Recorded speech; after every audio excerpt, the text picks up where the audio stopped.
ஆடு மேய்க்கும் சிறுவனாக வந்த திருச்செங்கோடு முருகன் திருச்செங்கோடு திருமலையில் அருள் புரியும் செங்கோட்டு வேலவர் ஆடு மேய்க்கும் சிறுவனாக வந்து அருளிய கதையை இந்த வீடியோவில் பார்க்க போகிறோம். இது போன்ற ஆன்மீக செய்திகளை தெரிந்து கொள்ள நமது திருச்செங்கோடு சின்ன ஒங்காளியம்மன் யூடியூப் சேனலை சப்ஸ்கிரைப் செய்து கொள்ளுங்கள். வாங்க இப்போ இந்த கதையை பார்ப்போம். குணசீலன் ஒரு தீவிர முருக பக்தர். திருச்செங்கோடு செங்கோட்டு வேலவன் மீது அளவிடற்கரிய அன்பு கொண்டவர். திருச்செங்கோட்டிற்கு ஒரு முறை பயங்கரன் என்னும் முழு புலவர் விஜயம் செய்தார். இவர் போகும் இடமெல்லாம் புலவர்களை வாதிட்டு வெல்வார். திருச்செங்கோடு வந்த பிறகு குணசீலனுக்கு வாதாட வரும்படி அழைப்பு விடுத்தார். அந்த தலைக்கணம் மிக்க பயங்கரன். எந்த போட்டிக்கும் செல்ல விரும்பாத குணசீலன் செங்கோட்டு வேலவனை வணங்கினார். தன்னை இந்த இக்கட்டிலிருந்து எப்படியாவது காப்பாற்றும்படி வேண்டிக் கொண்டார். திருச்செங்கோடு மலை நாகாசலம் என்றும் அழைக்கப்படுவதை அறிந்த பயங்கரன் எல்லோர் முன்னிலையிலும் அம்மலையை பார்த்து, இது சர்ப்பசைலம் எனில் ஏன் இந்த மலை படம் எடுத்து ஆடவில்லை என நகைக்கும்படியாக பாடினார்.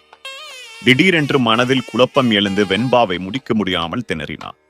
உடனே அங்கிருந்த ஒரு ஆடு மேய்க்கும் சிறுவன், அப்படி படம் எடுத்து ஆடினால் மலையமர்ந்த செங்கோட்டு வேலவனின் மயில் கொத்திவிடுமே என்று வெண்பாவை நிறைவு செய்தான். அதிர்ச்சி அடைந்த பயங்கரன், நீ யாரப்பா என கேட்க, நான் குணசீலனின் மாணவன் என்று கூறினான். தன்னுடைய தவறை உணர்ந்த பயங்கரன் ஊரை விட்டு வெளியேறினான். நடந்ததையெல்லாம் கேள்விப்பட்ட குணசீலன் செங்கோட்டு வேலவனை எண்ணி உள்ளம் உருகினார். அடியாருக்கு ஒரு துன்பம் என்றான், முருகன் ஓடி வராமலாயிருப்பார்.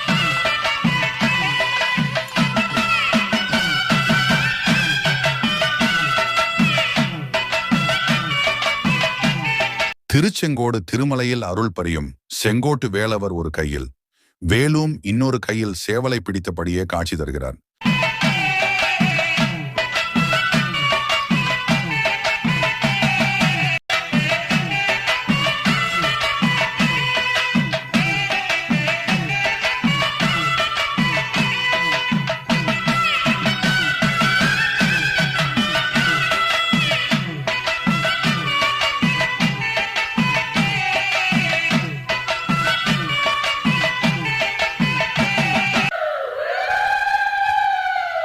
சிந்தையிலே குடியிருக்கும்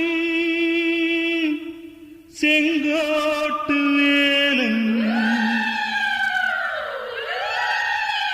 திருச்செங்கோட்டு வேலன், எழில் செந்தமிழாய் சிரித்து நிற்பான் சிங்கார வேலன்,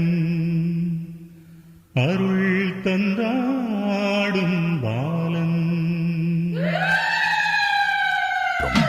இது போன்ற ஆன்மீக செய்திகளை தெரிந்து கொள்ள நமது திருச்செங்கோடு சின்ன ஒங்காளியம்மன் யூடியூப் சேனலை சப்ஸ்கிரைப் செய்து கொள்ளுங்கள்.